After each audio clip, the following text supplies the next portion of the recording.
The advice given by Mountain Tactical is not supported in scientific evidence, nor is it produced by any type of registered dietitian or anybody who has a terminal degree in nutrition.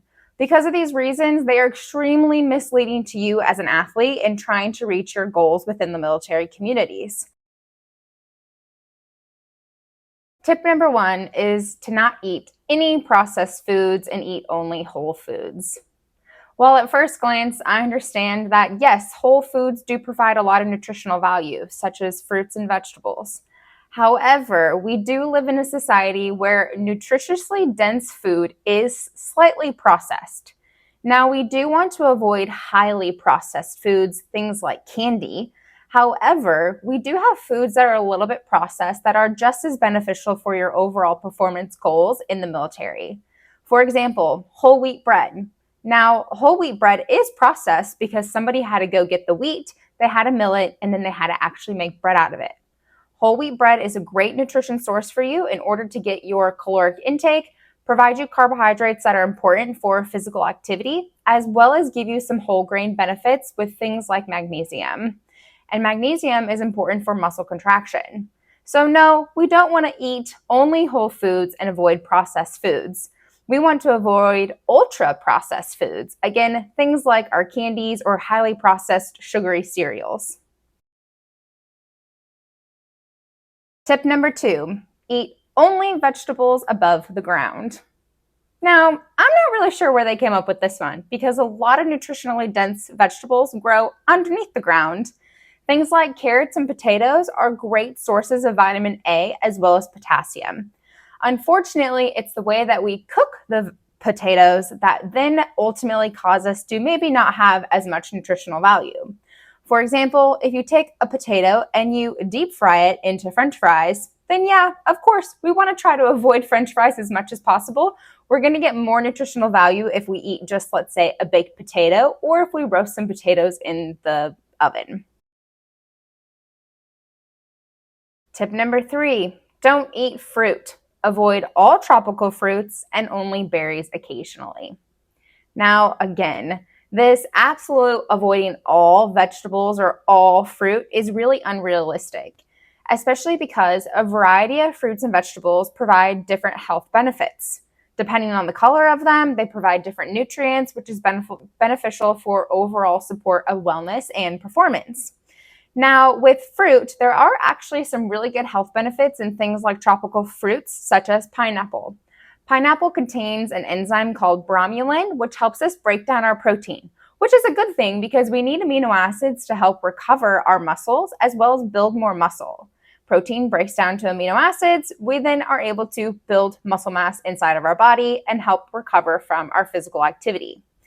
Again, not all fruits and vegetables are bad, but it's how we prepare them. So if you're looking for, let's say, dried fruit and it contains a lot of added sugars, that's not the best choice.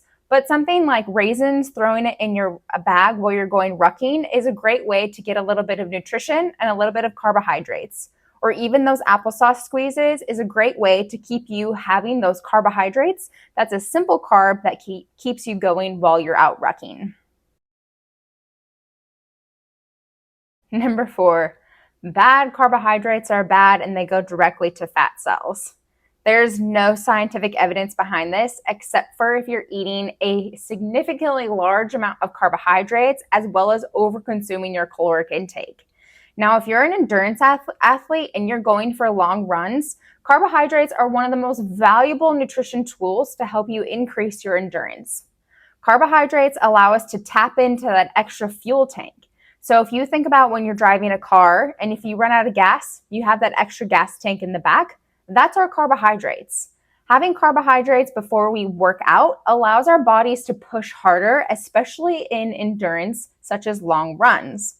Not only that, carbohydrates are important for post-recovery because it helps to replace that extra tank or what we would call glycogen stores. So that way, the next time you're going for that long run, you have a fully maxed out glycogen or extra energy support for you. So this is really a bad nutritional advice, especially when we're looking at sport performance, because carbohydrates are an essential tool to be able to provide energy and not use protein as fuel, but rather reserve protein to help repair your muscles and build more muscle. They allow one day with the Mountain Tactical Nutrition Guides to be a cheat day. You can really derail your entire week of discipline in one day. I know that seems difficult, and you're like, woohoo, I can eat for 6 days really healthy, and then one day I can have a free for all. Unfortunately, this creates really disordered eating patterns as well as a poor relationship with your food. If you're fueling your body adequately throughout the week and not having these strict food rules, such as these silly nutritional guides that are provided to you by Tactical Athlete, you don't need a cheat day. You can actually enjoy, let's say, something like a chocolate chip cookie in the middle of the week if you want to, because you're balancing out.